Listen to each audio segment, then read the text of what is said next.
Hi, everyone.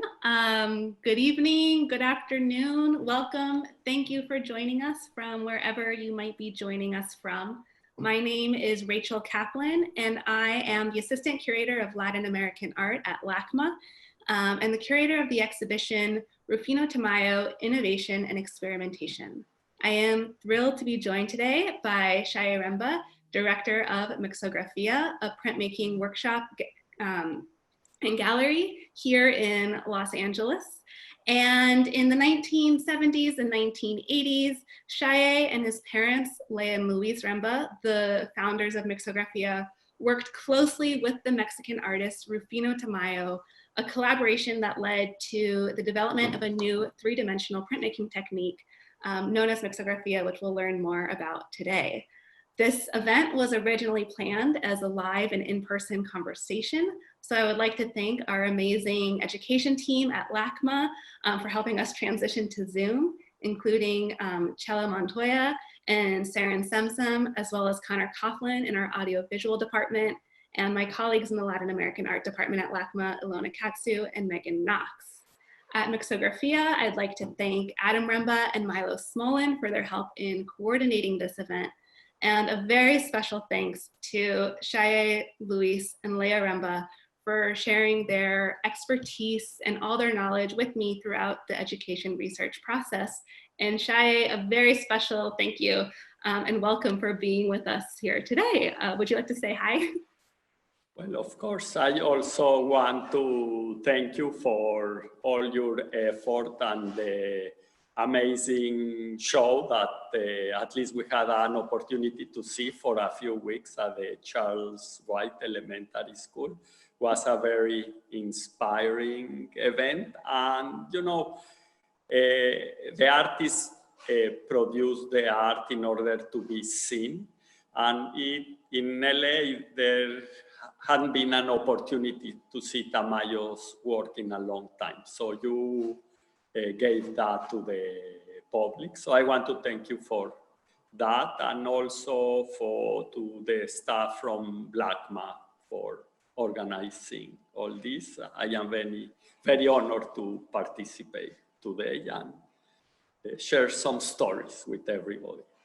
Great, well, thank you. And we are very honored to have you here as well. Just to give a little bit of outline of our program today, Shaya and I are planning to have a conversation. It'll be around half an hour, and we'll look a little bit at the history of the workshop, the process of making a Mixografía print, and a special focus on some of the Mixografía prints by Tamayo that are featured in the exhibition. At the end of our conversation, we'll have time for audience questions, and so we invite you and encourage you to submit your questions to us. And you can do that throughout the program by going to the Q&A button that you see at the bottom of your screen. So to start here, we'll look at some of the Mixografía prints that were on view. And here's an installation view of the exhibition, Rufino Tamayo, Innovation and Experimentation, which opened at LACMA's Satellite Gallery at Charles White Elementary School this past December. And the exhibition focused on the work of Rufino Tamayo, who is a leading Mexican artist of the 20th century, but who's often better known for his paintings and his murals. However, printmaking was a very important part of his career as well, and it offered him an opportunity for artistic and technical experimentations.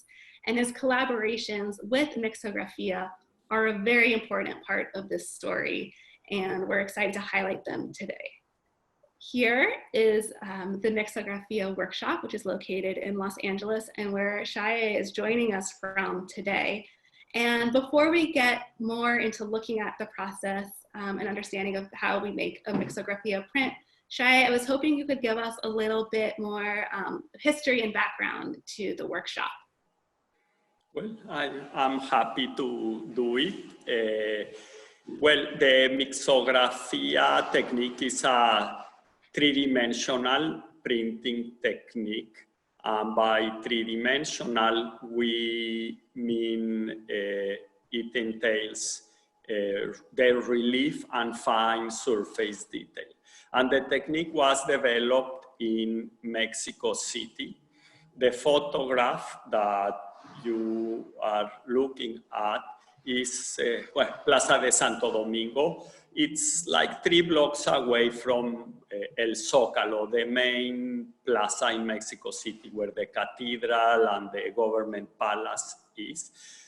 But what is very nice about this plaza is that in those archways, what you see are stalls, and each stall has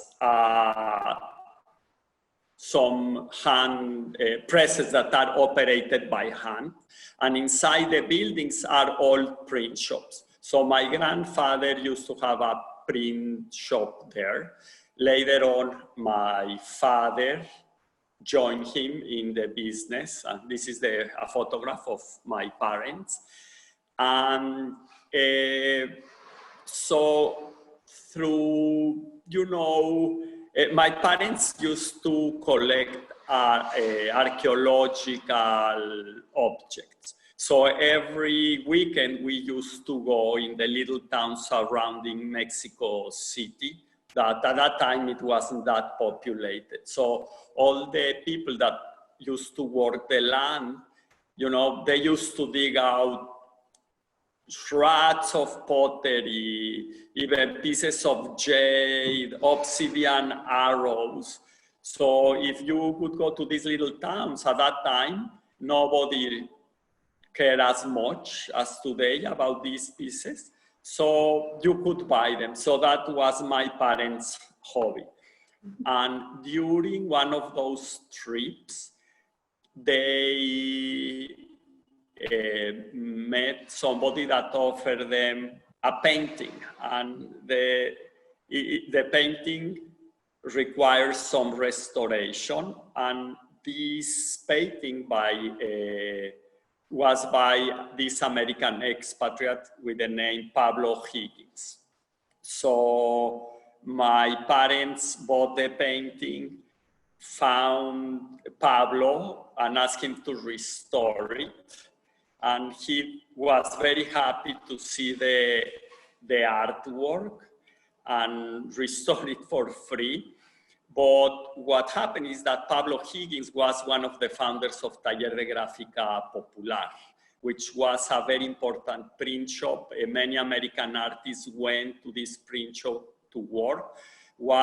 Had more of a socialist kind of cooperative kind of model, but almost every Mexican artist of that time, and I mean from the 30s on, worked in that shop. So when Pablo learned that my father had a print shop, he asked him, hey, if you have a print shop, why don't we try to make some art? And that's really, and by art I mean lithographs. So that's the way the workshop started, the way my parents started to make prints.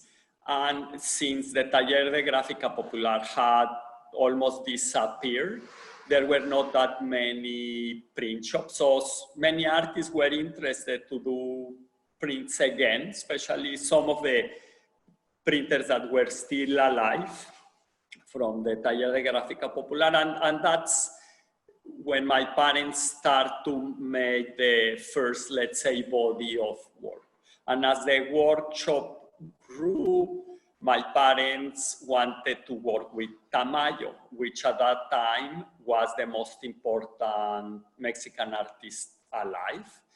And Tamayo came with a challenge and said, hey, I've done many prints throughout the years, but if you invent something or develop a technique that involves some type of texture, I am going to work with you. And this comes because if anybody looks at the Tamayo paintings, they are very textured. It's not just the color. You know, in order to experience that, you need to be close to an oil painting. And then you see that he used to mix different powders and sands with the painting and create a much more richer texture than just the color. So he had the idea, why not to do it in printmaking? So this was the challenge that my father had, and it took him several months to develop the first prints. In this photograph, we saw both of my parents and Rufino and his wife, Olga, which were together almost all the time. So when Rufino Tamayo used to come to the workshop, so did Olga. And this is a testament to that. So briefly, this is the way the Mixografía got developed. Of course, as the time progressed, not just Rufino, but other artists started to participate, and they came with new ideas, and all this new impetus to develop new things, it is what pushed forward the technique into things like developing the handmade paper and thicker or higher relief on the surface of the paper, or mixing different printing techniques to achieve a certain result or effect according to the artist's concept, which that's what we as printmakers do. You know, we have the equipment to do prints, the artists come up with idea, and we need to develop all the process to make multiple images of the same image as a print on handmade paper nowadays. And, you know, we worked with Tamayo many years. Eventually, we settled here in Los Angeles, which is almost like 35 years ago. And we keep progressing with the new, always trying to find new ways of making prints. Great, and I think that really highlights and underscores what a collaboration and a collaborative environment the printmaking workshop is. And I do just want to point out in this image before we move on, for those who aren't familiar, as you mentioned, it's Tamayo and Olga who are in the center here, and then your parents who are on either end. So now we see Tamayo actually working on one of these prints. And you mentioned a lot of the topics and innovations that we're going to see more of, including mixing different materials and incorporating handmade paper, which we'll see in a little bit. But I was hoping you could walk us through a little bit of the process of making one of these prints and explain to us what we're looking at here. Sure. Well, so as I mentioned before, Mixografía is a three-dimensional printing technique. You know, the traditional processes like etching, lithograph, you know, silk screen, of course, is printmaking, but they don't allow the possibility of creating relief or, let's say, rendering surfaces on the paper. So this is what is different in Mixografía, and that's why we consider it a new technique, because of the results, all the technical aspects of it are fairly new in retrospect, you know. So in order to produce a three-dimensional print, the artist needs to create a three-dimensional concept, and that is what gets translated into the surface of the paper. In this image, we see Maestro Tamayo working on hombre con pipa, man with a pipe, which happens to be a self-portrait. And the surface that he chose to work on first was like some charred planks of wood mounted on a board. And on top of that, with plasticine, he created the image, with his fingers, just applying the plasticine and with a nail, creating the image. So this is the stage where he is conceiving the image. Great. And in this case, we see Rufino Tamayo with my father talking, about the project.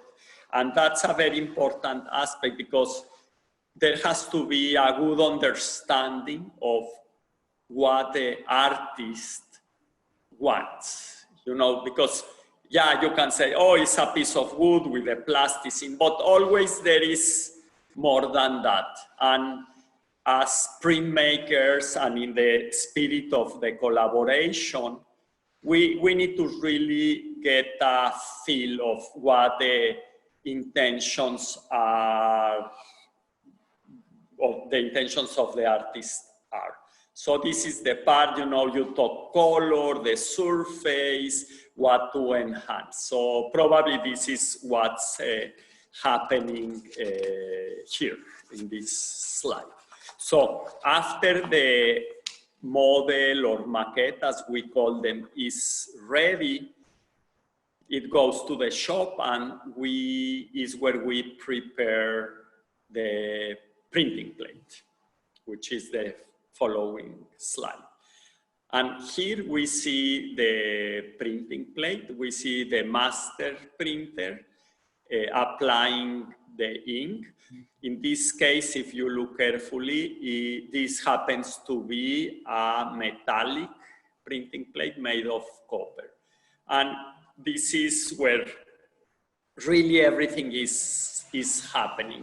We have the surface registered on the printing plate, and it's really up to the master printer to apply the colors and create an image or create the inking that will create an image true to the artist's concept.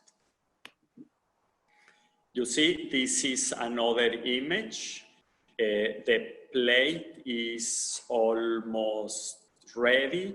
In this case, the master printer is using a roller because, applying colors has to deal with layering. That's what the artists do. You layer colors, mix colors to create new colors. In our case, since everything is done by hand, there is a lot of liberty to almost, let's say, paint the plate. So that's where the opportunities are to create an interesting object. And you see this is finishing. In the background, there is a proof of the image. And I mentioned that it was a self-portrait. And yeah, there is a photograph of Tamayo smoking his pipe. But if you look at the features, you can read Tamayo there, especially if you met him. So yeah, this is the master printer finishing the inking. And then after the inking is done, which is the part that takes the most of the time, some projects we make only a print a day. Then the plate is taken to the press, where we lay the handmade paper on top of it and then put some blankets, and the roller that you see on the photograph compresses everything, and the amount of pressure is tremendous.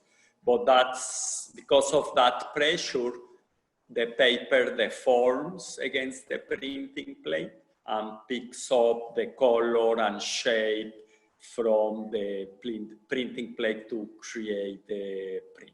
The print is dried, and then we can see the print. There you go. So that's the print. So you can see all the texture of the chair wood, you know, the color from the clay, you know, in this, for this print, Tamayo, let's say, the same colors that the materials have are the colors that he used for the print, you know. And of course, there are a little bit of changes, you know, to make things more diffuse. So a few things get enhanced, but basically this was like a very straightforward project regarding coloring. In the next image, you can see this is a close-up, and you see, you know, all the detail from the charred wood, and also the lines that Maestro Tamayo created with a sharp point, you know. So it doesn't seem very complicated, but can be very powerful. And I want to show you now a photograph of the press that we use for Tamayo. This is the press, and this press is currently in Los Angeles. This is a photograph of the workshop here. And you see actually two presses where we work continually up until March 24 because of the current situation, but we hopefully we will be back working pretty soon. Yes, and hopefully, and we'll get more. I just wanted to point out, and we'll talk about this more in a moment.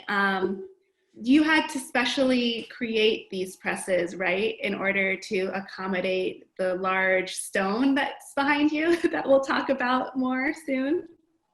Yeah, since the Mixografía was, let's say, invented by my father, developed by us, everything had to be built from scratch. So the presses were built in Mexico, and later on when we moved, we have changed, you know, because the process keeps evolving.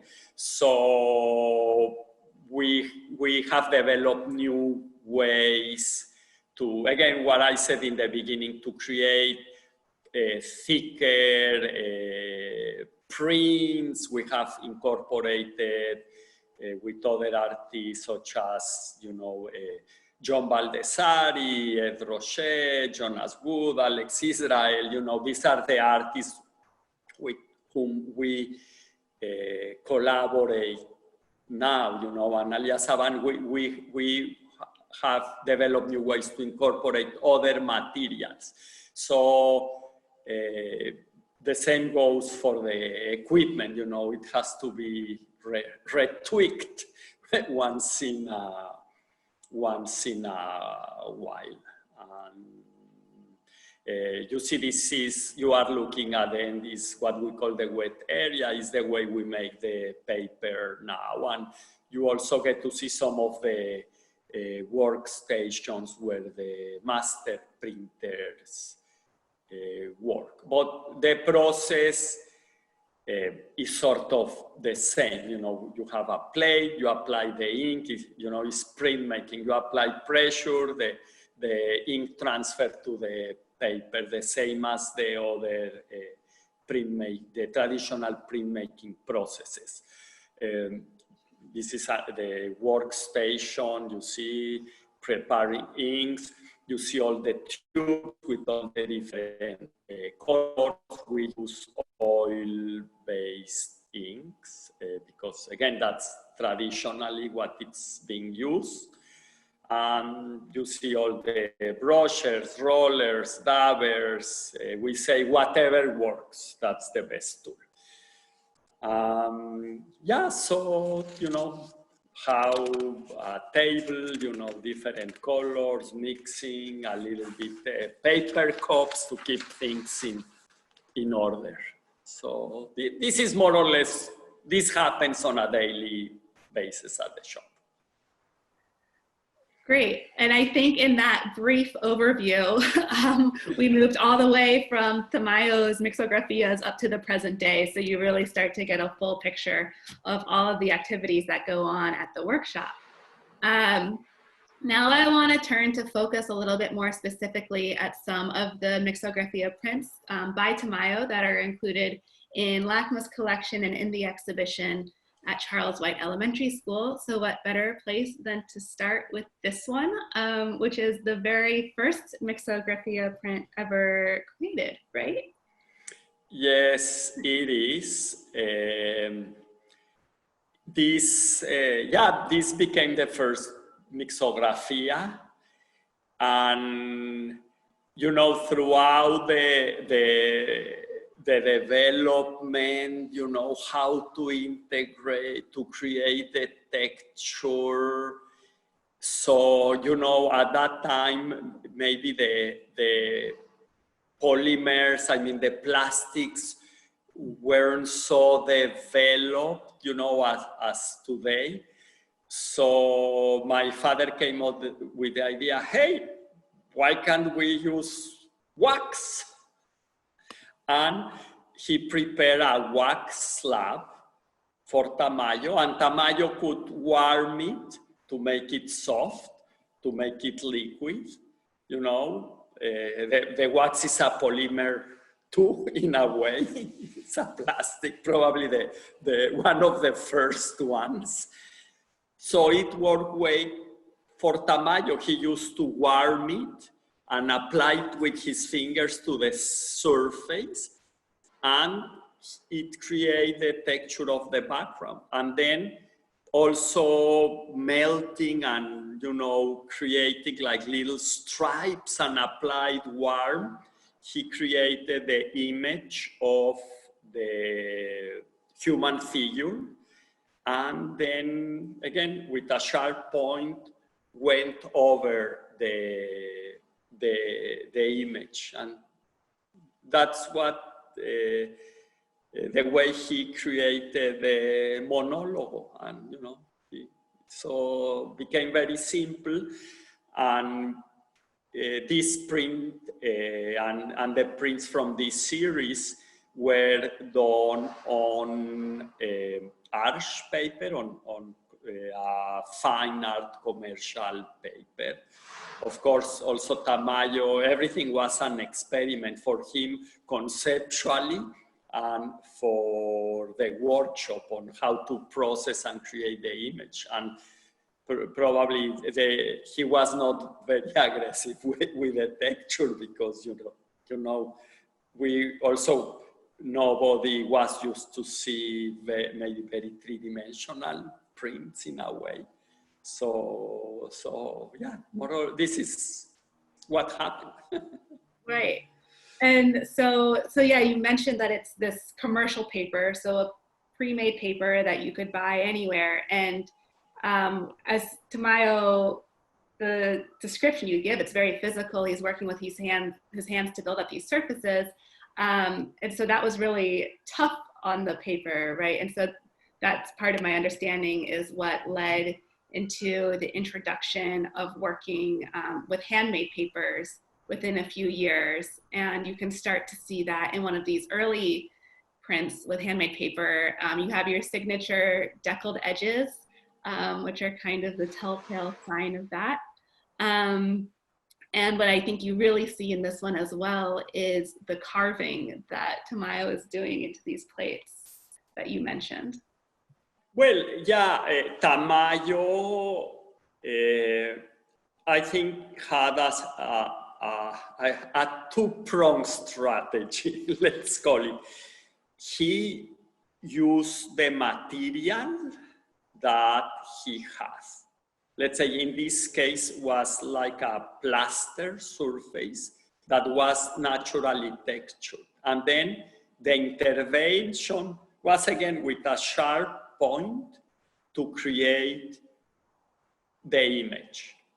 So he used to read, in the case of the prints he created with us, read totally the material and figure out, a way how to make the composition integrating it.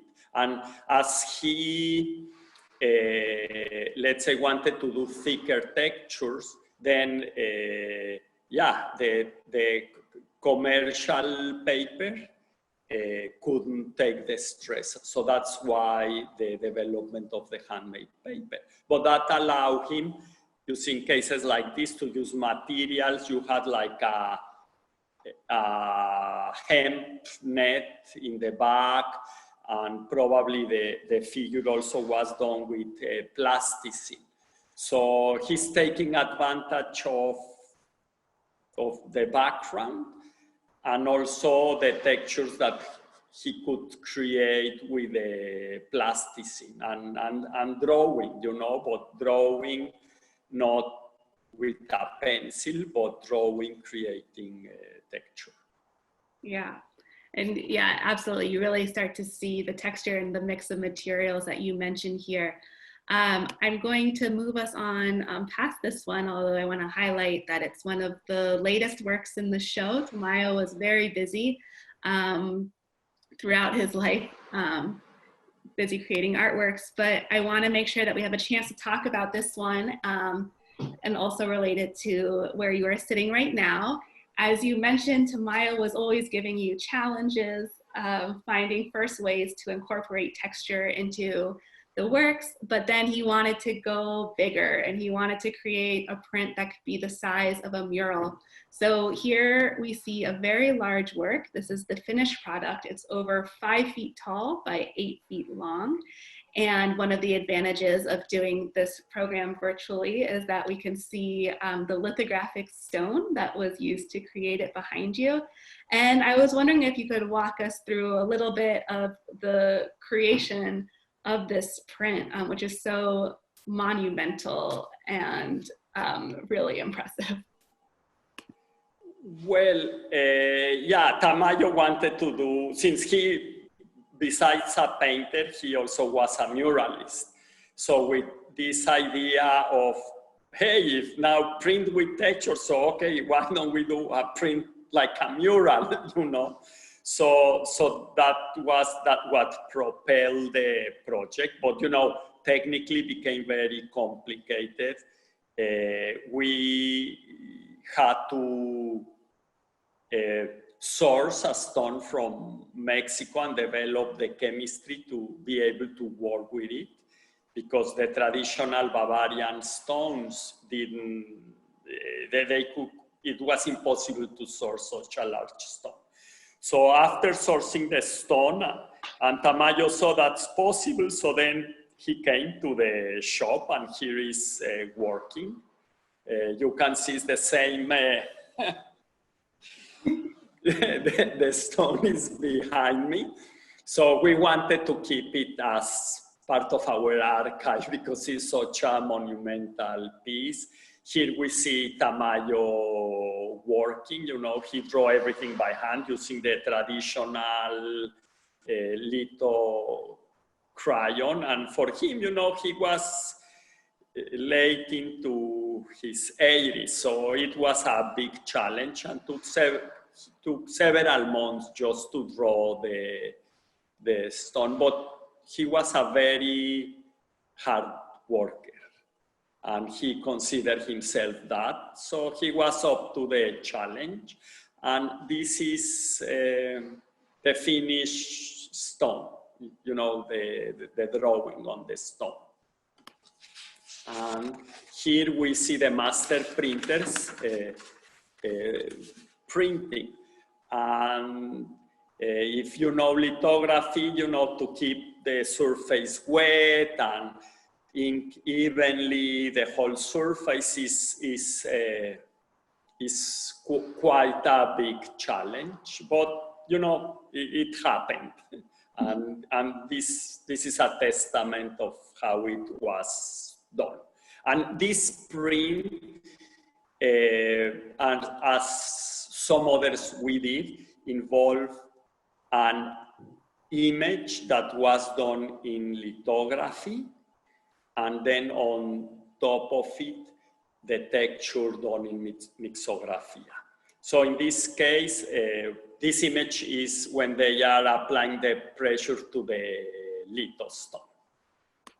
And well, this is the printed lithograph, just black and white. So it's, let's say, like the first stage. And then this is inking the Mixografía plate. If you notice, you can see the texture on the surface of the plate. But you know, they are with brushes applying the different colors.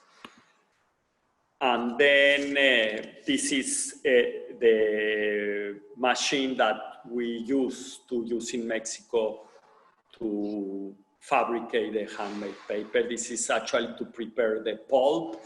The pulp is beaten, you know, it's a mixture of cotton and water, and then we used to pour it over a mold with a screen to create the sheets of paper. And then the handmade paper is laid on top of the ink Mixografía plate. As you saw before, for hombre con pipa, goes through the press, pressure, and then you have the print. And I just want to point out here the size of this machine too. You had to create something because you were working in much larger quantities of paper pulp than any of your previous prints, correct? Oh yeah. So sometimes it's not by the pound, but by the ton. So yeah. So well, this is the print again finished. Great. Yeah. And this, of course, is one of the downfalls of doing this event virtually, is that you can't get up close to see the amazing texture that the process allowed. But here is an installation view of the print as it was installed, or as it is installed at LACMA's gallery at Charles White Elementary School. And in the exhibition, we also had the opportunity to include several works of art from our collection of art of the ancient Americas. And here you see a ceramic dog from Colima. And as many people know, Tamayo was an avid collector of Mesoamerican art. And here you can see how the forms inspired him and the connection between the dogs, but also the textures and the finishes of a lot of these materials appear in his Mixografía prints. And just really quickly, before we open it up to audience questions, I wanted to share this image that you shared with me of visiting Mesoamerican sites with Tamayo. And I was wondering if you could just briefly tell us about what it was like to travel with him and to witness these works through his eyes. Well, you know, always he had some sort of aura, you know, and to go to visit to the right is Palenque. This is in the northern part of Chiapas. It's a very important classical Mayan site with a very famous tomb. To the left is Comalcalco, is another very important Mayan site from the same period. Apparently, they used to fight these two cities a lot. But I think to share this with Tamayo probably had to, you know, he was an Zapotec Indian. So all of this related to his roots. So I think that was very important to him. He was very curious. He wanted to not to miss any monument in the area. And I think probably for him, this had to do with preserving his roots, maybe through his art, certainly through the museum that he donated in the city of Oaxaca of pre-Columbian art. So, you know, was very touching, not just to have, let's say, working relationship with him, but also like a friendship. Of course, I was much younger. Really, my parents are the ones that were much more engaged, but I had many very great Rummikub games against him in the last several years. So yeah, we had this close, nice relationship. That's great. Thank you. I'm going to take some of our audience questions now because we have quite a few. Let's see. Here we go. Tamayo's influence is obviously apparent everywhere in Oaxaca and throughout Mexico, but can you talk about the impact that Rufino had specifically on Los Angeles and other American artists? And was there much interaction between him and other Mixografía artists? Okay, so Tamayo, let's start with the last part of the question. Yeah. Tamayo during his time, yes, was very influential. Let's say Francisco Toledo, who passed away like a year ago, they were great friends. Also, he was a Zapotec Indian. He was a great artist. He had this very leftist ideology too, unlike Tamayo, which also had a say on how his career ended, but he was a great artist. Rodolfo Nieto. So there were many artists that definitively had a great influence. I think still other artists emulate what he does, but he's the master. Regarding his influence in Los Angeles, his main dealer, Bernard Lewin, which then donated a huge collection of Tamayo paintings and prints and all kind of, also Mesoamerican art to LACMA, was his main dealer. And by being his dealer, he used to sell his art here in LA. So I think, especially during Lewin's life, Tamayo had a very established, I would say, market and was well known as an artist. But, you know, it went beyond that. You know, he had also a tremendous presence in New York and throughout Europe. Yeah, absolutely. I don't know. Yeah. No, absolutely. And I think we continue to see the influence today, and especially with the continued interest in his work. We have a couple technical questions related to the process of Mixografía. One, if you could detail a little bit more how the copper plates are created from the maquette that you create. And then a related question is how those materials have to be sealed before inking the plate. So I think they kind of tie in. Yeah, okay, these are technical questions. So, okay. The printing plate, yeah, is what we saw. They were copper plates, and the way that my father Luis developed was casting in a process similar to the lost wax process to create the plates. And the idea is to try to capture all the subtlety on the surface of the materials that are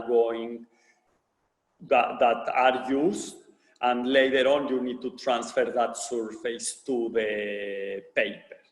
So, and sealing, yeah, that's technical. Some materials need to be sealed, some don't, depending on what they are. So, you know, a lot of things are case by case. But the way we always describe the process in simple terms is the artist creates a model or maquette. From that, we make a printing plate. The master printer inks the printing plate, and then we apply the paper on top of the printing plate, and we run it through the press, applying a tremendous amount of pressure, and the paper picks up the color and surface from the printing plate. Great. And then we also have a question of how many hours does this process take to create a Mixografía? Depends. Some projects are more complicated than others. We've had projects that it takes like 12 hours to ink a printing plate. And we have others that maybe 2 hours. But, you know, is done in a very traditional way, is done by hand. Of course, we try to use equipment, technology as much as possible, but sometimes it's not possible. So we are much more concerned about the quality of what we produce than just the quantity. So what we try to achieve is a result that will keep the artists that produce the concept happy and engaged, and allow them to conceive artworks as prints in ways that couldn't have been done otherwise. Right, and exactly, and that goes back to the conversations and the collaborations that you were talking about between the workshop and the artist. We have a question. What does it take to become a master printer? How does one go about that? Well, first of all, there is practice makes master. That's really what it takes. So it's really work as new, let's say, things come to the workshop, new things are developed. So basically is the experience that everybody here at the shop acquires over the years. But all this is propelled by artists that bring new ideas to us, or we need to figure out some new things we need to figure out new things sometimes. Great. And then we have one final question.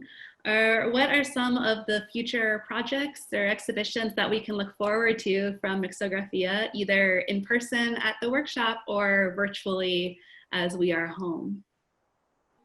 Well, everybody's welcome to visit our website where they can see what we've produced. Also, we are participating in other programs like the IFPDA, the International Fine Print Dealers Association, is an international organization for printers and publishers. Currently has an art fair. You can check it out on the web. So we are participating in other programs, and we have done, we created we virtualized our gallery for a show of John Baldessari that we had a few months ago. So, you know, this content, it's available. Also, when we start working again, we are finishing some prints by Jacob Hashimoto. We are also working with a project with Alex Israel. We are also working with a project with Alison Saar.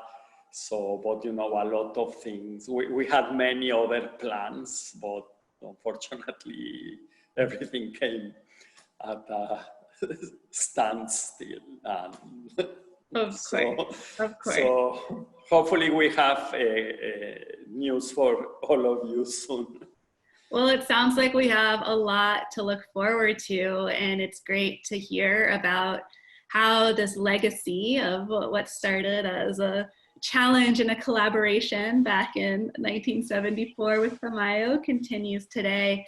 I really want to thank you, Shai, for joining me here today and helping this exhibition and the works of Rufino Tamayo come alive in our homes outside of the gallery space. And I want to thank all of the participants that we had today and all of these amazing questions that I'm sorry we didn't have a chance to get to everything.